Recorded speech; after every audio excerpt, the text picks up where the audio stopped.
Fonction. Qu'est-ce que c'est que la fonction? J'ai essayé au fil des années de simplifier qu'est-ce qu'était la fonction. La fonction, il va y avoir deux grandes parties.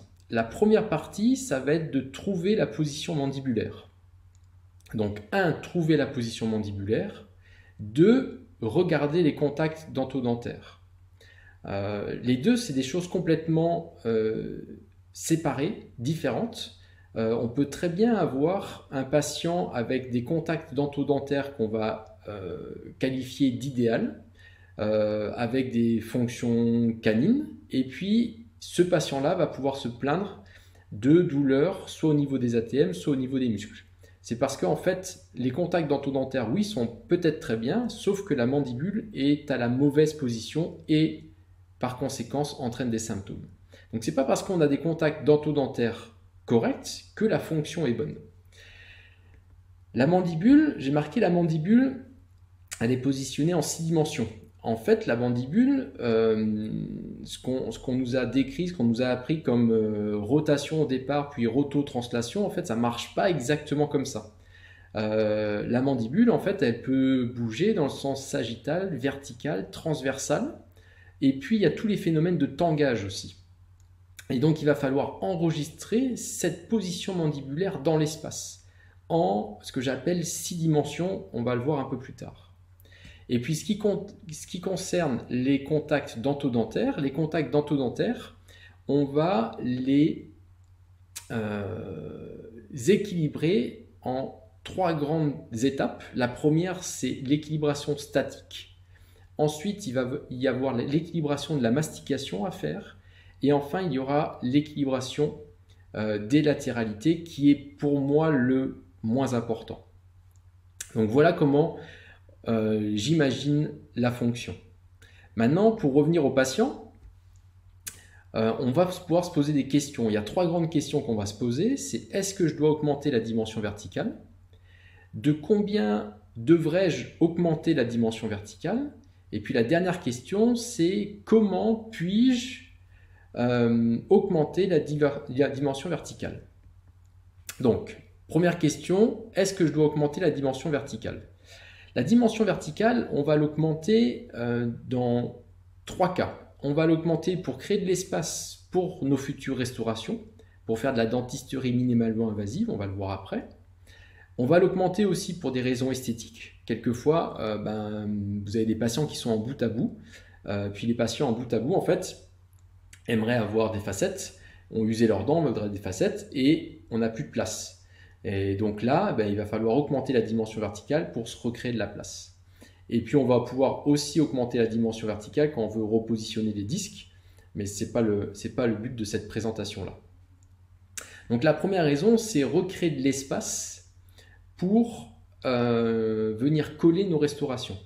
Si on ne le faisait pas, ici on voit bien que en initial, donc on a les dents qui sont en contact, bien évidemment en OIM, et si je n'augmente pas la dimension verticale et que je veux coller mes restaurations, ce qui va se passer, c'est qu'il va falloir que je fraise, que je prépare les dents, que j'aille toucher à cet émail et cette dentine qui n'a rien demandé pour venir coller mes restaurations.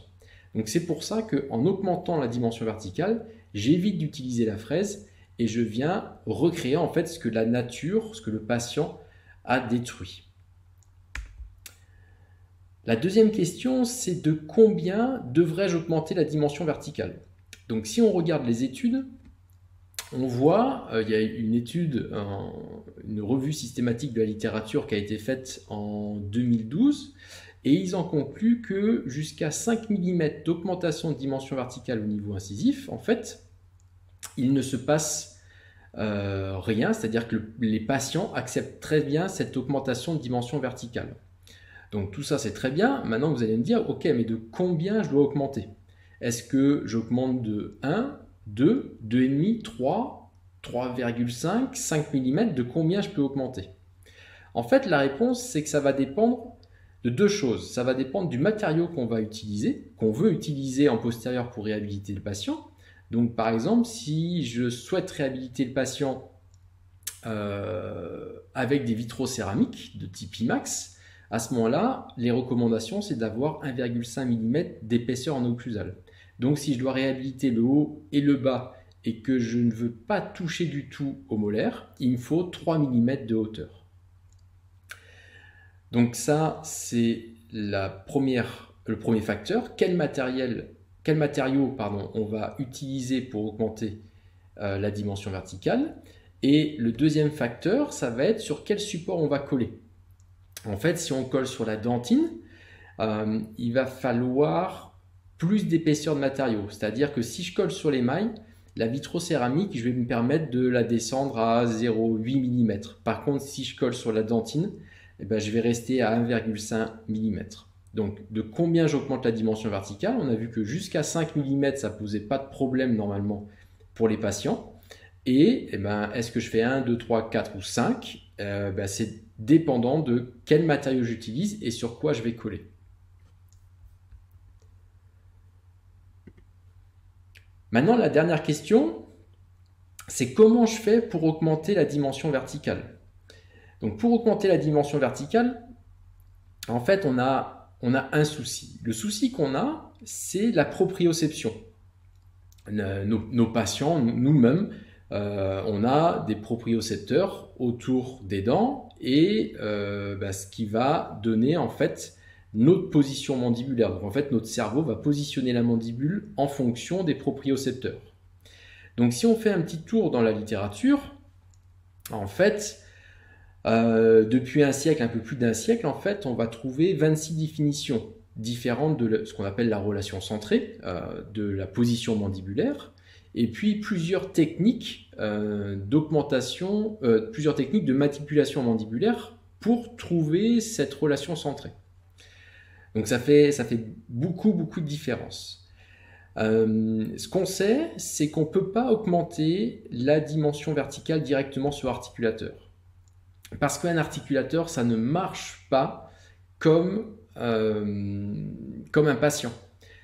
Si vous mettez vos deux modèles en OIM sur l'articulateur et que vous demandez au prothésiste d'augmenter la tige incisive de 2, 3, 4, 5 mm pour créer de la place et faire votre augmentation de dimension verticale, si vous créez vos mock-up, vos wax-up puis vos mock-up ou vos gouttières directement comme ça, vous allez avoir beaucoup de retouches au niveau des molaires, au niveau des dents les plus postérieures, lorsque vous allez faire les essayages soit de gouttières, soit des mock-up.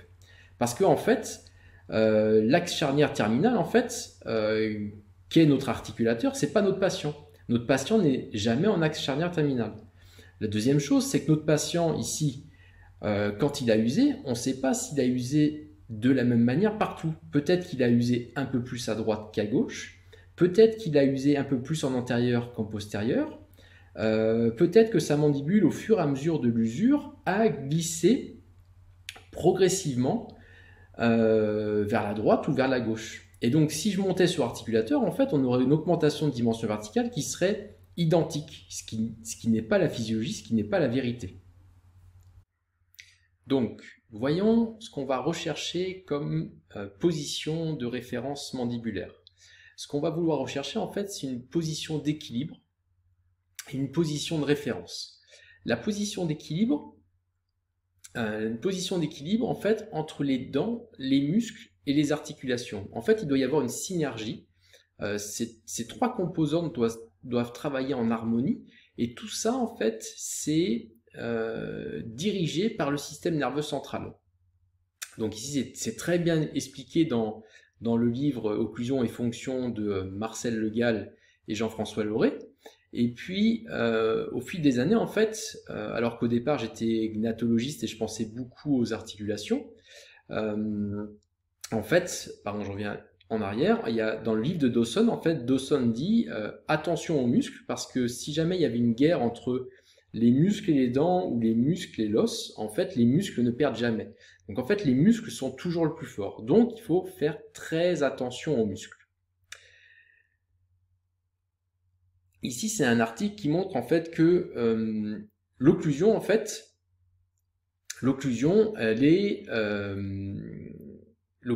elle est dans les 6 dimensions de l'espace. Et on va voir comment, en déprogrammant la mandibule, comment on arrive à avoir en fait, une mandibule qui est comme un avion et qui va se positionner dans l'espace comme un avion.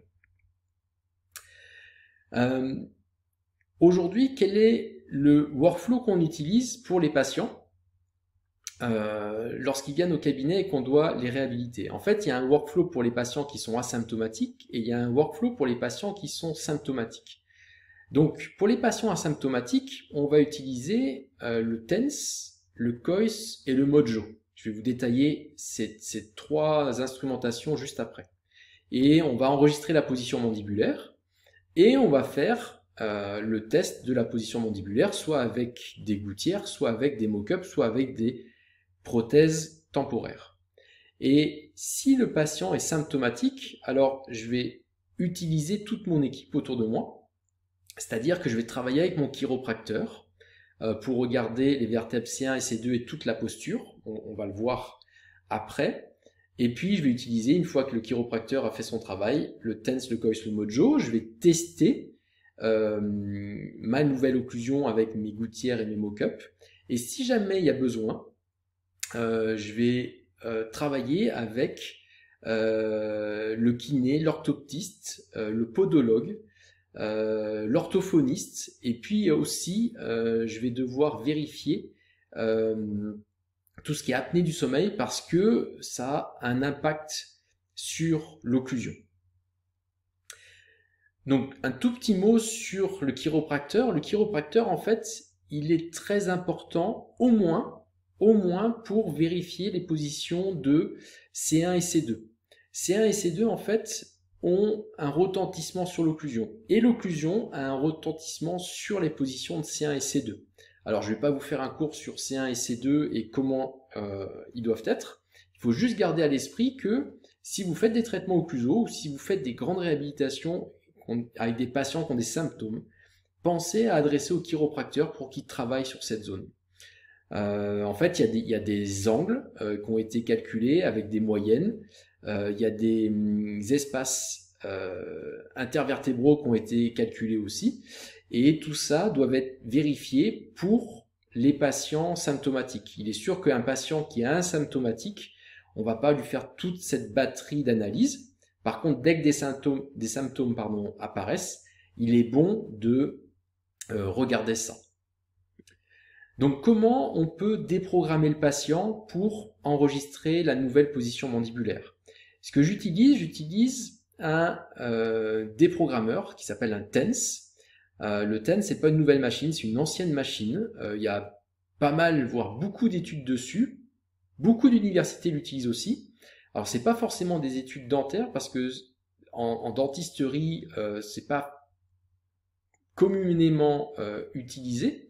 Par contre, en médecine, c'est extrêmement utilisé. Et pour ceux qui font du sport, qui ont été blessés, qui ont été chez le kiné, il y a de fortes chances que, à un moment donné, sur votre corps, sur vos muscles, le kiné ait utilisé le TENS. Le TENS, en fait, qu'est-ce que ça va faire? Le TENS, en fait, ça va relaxer tous les muscles. En fait, vos muscles, les muscles du patient, on peut imaginer qu'ils ont surtravaillé. Ils ont surtravaillé pour aller user les dents comme c'est le cas pour ce patient. Il y a une augmentation en fait des tensions musculaires et des fibres musculaires qui sont réduites, et puis on a un cycle d'oxygène en fait dans le muscle qui est devenu anaérobie. Donc en fait, on manque d'oxygène dans les muscles. En fait, c'est comme si vous faisiez du sport en permanence et vous avez des courbatures, acide lactique. C'est la même chose.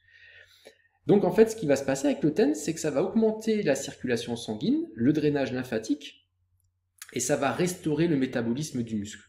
Donc les muscles vont devenir, les fibres musculaires vont se réétirer, on va avoir plus d'oxygène, plus d'ATP, et on va avoir une réparation musculaire. Donc le TENS ne me sert pas pour enregistrer la position en tant que telle, mais me sert à relaxer les muscles pour avoir la position la plus physiologique possible. Et le deuxième point, c'est que le TENS va me servir aussi à couper la proprioception. Quand vous mettez le TENS sur un patient pendant 1 heure, quand le patient va vouloir fermer, en fait, il n'y aura plus de connexion entre le système nerveux central et les propriocepteurs. Donc en fait, il va y avoir un mouvement qui est un mouvement sans prise en compte de la proprioception, donc plus facilement enregistrable ensuite en ce qui concerne la position mandibulaire. Donc ici, on va positionner les électrodes, donc ça c'est les électrodes du TENS, et on va laisser agir pendant 1 heure. La mandibule va bouger, il va y avoir une contraction musculaire qui se fait et le patient va avoir ses muscles relaxés. Au bout d'1 heure, ce qu'on va faire, c'est qu'on va utiliser un système de Coyce. Donc le système de Coyce va me servir à enregistrer facilement la position mandibulaire. Parce que j'ai toujours eu beaucoup de difficultés à stabiliser mon patient dans une position et à enregistrer dans cette position-là. Donc ici, on a le Coyce qui a été fabriqué de manière digitale. On peut aussi le faire de manière conventionnelle avec la résine acrylique. Ici, c'est le Coyce qui a été usiné ou imprimé. Et on va mettre le Coyce en bouche. Voilà, ici on voit le Coyce, hop, ici, sur cette zone, le Coyce est en bouche. Alors vous allez me poser la question, oui, mais combien de millimètres le Coyce ici? Mais en fait, le combien de millimètres, j'en ai un peu parlé au début de la présentation. En fait, ça va dépendre de l'esthétique et ça va dépendre du matériau que vous allez utiliser pour reconstruire. Donc il me faut suffisamment de millimètres ici pour pouvoir allonger ma dent et pouvoir avoir un recouvrement et un surplomb suffisant. Et il me faut suffisamment de millimètres aussi pour pouvoir avoir ici mes 2 ou 3 millimètres si je veux restaurer le maxillaire et la mandibule avec du disilicate par exemple. Donc je reviens sur le patient. Ici, on a le patient avec le TENS pendant 1 heure et on va mettre le Coyce en bouche et on va faire fermer le patient. Hop, je vais vous jouer la vidéo. Et on va faire fermer le patient sur le Coyce. Et on voit que c'est complètement reproductible.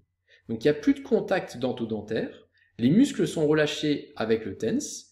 Et je vais demander au patient de venir serrer plusieurs fois en faisant des petits mouvements d'ouverture. Et je viens vérifier que le patient revient toujours à la même place. Donc une fois que c'est bien reproductible, je vais injecter du silicone d'occlusion, ou vous pouvez prendre du Luxabite, ou ce que vous voulez comme matériau d'enregistrement de l'occlusion, de la position mandibulaire. Le patient va mordre sur le Coyce et je laisse durcir. Donc dans la technique, en fait, on va avoir la verticalité pure de la position mandibulaire, la hauteur en fait, qui va être donnée par le système de Coyce. Et on va avoir les 5 autres dimensions de la position mandibulaire, c'est-à-dire le sens sagittal, le sens transversal et tous les phénomènes de tangage qui vont être donnés par la décontraction musculaire grâce au TENS. Et ensuite, demander au patient de venir juste positionner sa mandibule avec la langue correctement au repos. Maintenant, je vous parle de la langue parce que quand on fait cet enregistrement-là, l'enregistrement de la position mandibulaire sur le Coyce, il y a quelques règles à respecter. Déjà, la posture du patient est très importante. Si vous enregistrez la position mandibulaire avec le patient installé sur le fauteuil dentaire à 45 degrés, voire complètement allongé, vous allez voir que la position mandibulaire ne va pas être la même. La pesanteur va faire que la mandibule va être plus rétrude que si le patient était droit. Ensuite, la position de la tête est aussi très importante. La position de la tête, si vous faites un simple exercice, vous mettez la tête en arrière, vous fermez, vous allez voir des contacts dentaires qui sont la plupart du temps sur les dents postérieures. Et si maintenant vous basculez la tête en avant et vous fermez, et vous allez avoir des contacts dentaires qui sont en antérieur. Donc la position du corps a un impact sur la position mandibulaire quand vous enregistrez, et la position de la tête a aussi un impact sur la position mandibulaire quand vous enregistrez. Maintenant, il faut aussi vérifier la position de la langue. Si vous mettez votre langue sur les faces palatines de vos prémolaires, et que du côté gauche, par exemple, vous mettez la pointe de la langue sur les faces palatines des prémolaires et vous serrez, vous allez avoir certains contacts dentaires. Et si la pointe de la langue, vous la mettez à l'opposé, vous allez avoir d'autres contacts dentaires. Donc, la position de la langue est aussi à vérifier. Et les recommandations, c'est de mettre la langue, la pointe de la langue, juste en arrière de la papille rétro-incisive. Et Enfin, je demande toujours au patient d'avoir les yeux fermés. Pourquoi? Parce que si le patient a les yeux ouverts, ce qui se passe, c'est qu'il va suivre tous mes faits et gestes, et en suivant tous mes faits et gestes, en fait, il va bouger la tête, et on a vu juste avant l'importance d'avoir une tête droite et une posture droite. Donc tout ça, c'est très bien. Avec le TENS et le COIS, on a enregistré la position mandibulaire en statique. Parfait. Maintenant, qu'est-ce que ça donne en dynamique? En dynamique, en fait, pour enregistrer la fonction en dynamique, en fait, il faut utiliser une machine qui s'appelle le Mojo. Le Mojo, en fait, c'est une machine, je vous fais passer la vidéo, et on va voir le patient là quand il l'ouvre et qu'il serre. Et bien on va voir que son modèle ouvre et serre en même temps, comme on voit ici sur la vidéo. Donc, grâce à ça, on va pouvoir enregistrer tous les mouvements mandibulaires du patient. Donc ici, on a ouverture, fermeture. Je demande au patient d'ouvrir très grand, de fermer. Et pour la première fois, nous n'avons pas un articulateur avec un axe charnière arbitraire, mais on a le vrai articulateur, on a le vrai patient et le prothésiste va pouvoir travailler sur le patient.